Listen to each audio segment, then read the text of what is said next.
सुतलो सारा में हाला सुन के जागल बलमुआ मारे लागल बलमुआ मारे लागल।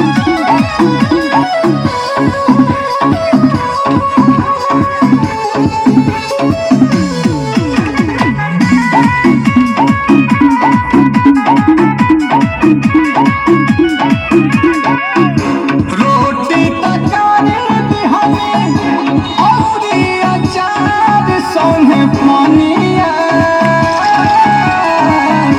लगी गइल आग दही में लगली ऊपर से चटनिया।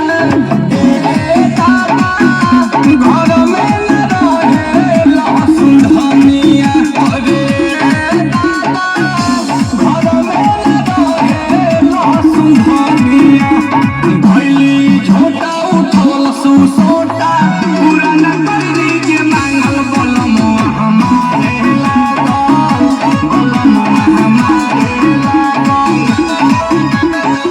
रहे सुतलो सारा घर में हाला सुन के जागल बलमुआ हमारे लागल बलमुआ हमारे लागल।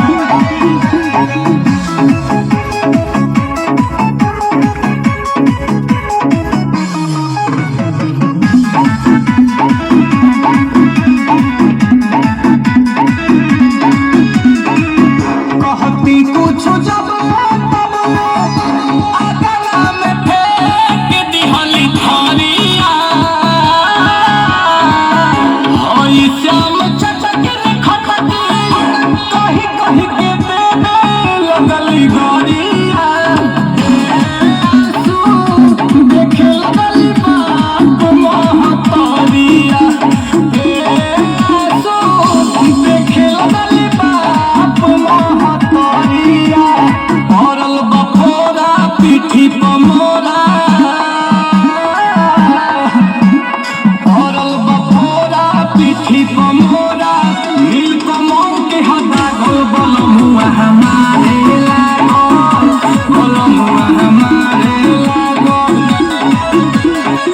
रहे सुतलो सारा घर में हाला सुन के जागल बलमुआ हमारे लागल बलमुआ हमारे लागल। Jovi's Herbal Tea Tree Face Wash.